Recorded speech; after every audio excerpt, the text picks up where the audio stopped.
তো আজকে আমরা সব বন্ধুরা মিলে এই শীতের মধ্যে চিকেন শিক কাবাব বানাবো। তো বন্ধুরা ঠান্ডা তো মোটামুটি ভালোই পড়ে গেছে, তো তাই কি ভাবলাম আজ সব বন্ধুরা মিলে চিকেন শিক কাবাব বানাবো।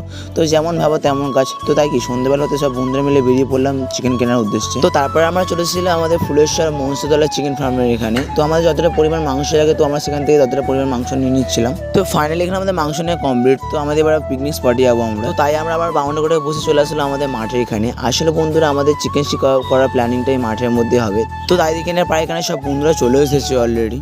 আর আমাদের চিকেন শিক কাবাব তৈরি করতে যে জিনিসপত্রগুলো লাগবে সেগুলো অলরেডি দেখে এখানে নিয়ে চলে এসেছে এরা, ঘুঁটি তার সাথে এখানে জালটা। তো চিকেন কাবাব তৈরি করার জন্য প্রথমে এখানে চিকেনে ভালো করে মশলা দিয়ে আর অনেক কিছু দিয়ে চিকেনটাকে ভালো করে ম্যারিনেট করছিল সাগর। আর তার সাথে সাথে আমাদের এখানে একটা ইটের উনুন বানানো হয়েছিল যেটাতে আমাদের আজকে চিকেন কাবাবটা পোড়ানো হবে। তো সেটা এখানে অমর আর জিৎ ধরে নিয়েছিল, কারণ আজকে রাঁধুনি ওরা দুজনেই।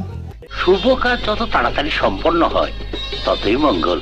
তো তারপর ফাইনালি এখানে আমাদের চিকেন শিক কাবাব তৈরি করা শুরু হয়ে গেল। দেখো বন্ধুরা এখানে অমরদা একটা বা একটা মাংস আগুন উপরে দিয়ে দিচ্ছিল।